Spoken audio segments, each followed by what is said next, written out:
The Nigerian Labour Congress has remained in the forefront of the campaign for an improved working condition for the Nigerian worker. The body is canvassing for an improved minimum wage. What does that translate to in the reality of the state of the nation's economy? On this week's edition of the program, we take a look at the welfare of Nigerian workers.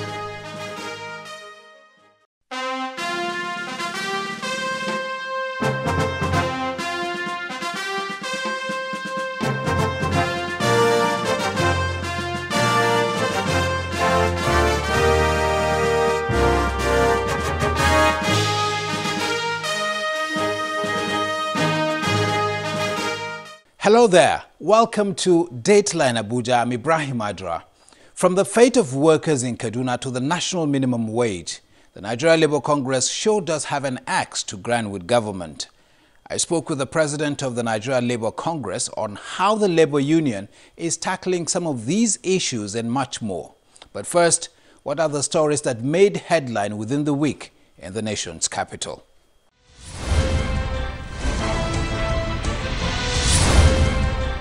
The Independent National Electoral Commission is seeking stronger partnership with the United Nations to build capacity of its staff ahead of the 2019 general elections.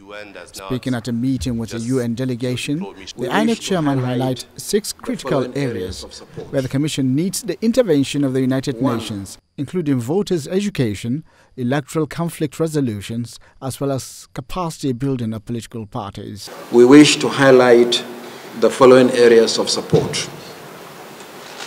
1. Capacity building for Commission staff. 2. Voter education and sensitization. 3. The electoral legal framework. 4. Capacity building for political parties. 5. Electoral conflict mitigation.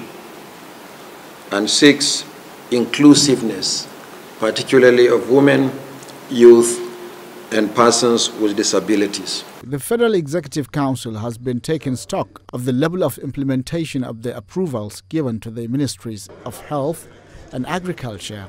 The weekly meeting presided over by President Muhammadu Buhari saw the ministers of the 2 ministries give account of what they did with approvals by the Council. There has been 3 national policies in this country. The first one was in 1980, the second one in 2004, and the third one was approved in February 2016.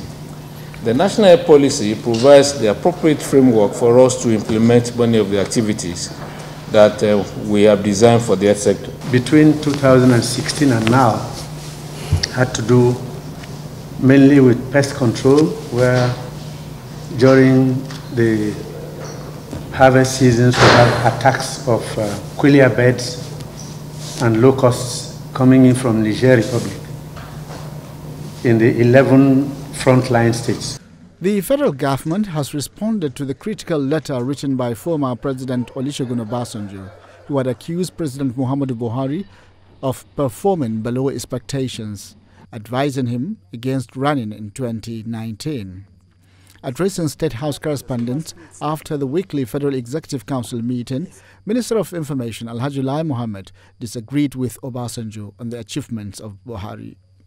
The former president believes that the administration does not deserve a pass mark in the area of the economy, which is the third of our 3-pronged campaign promises.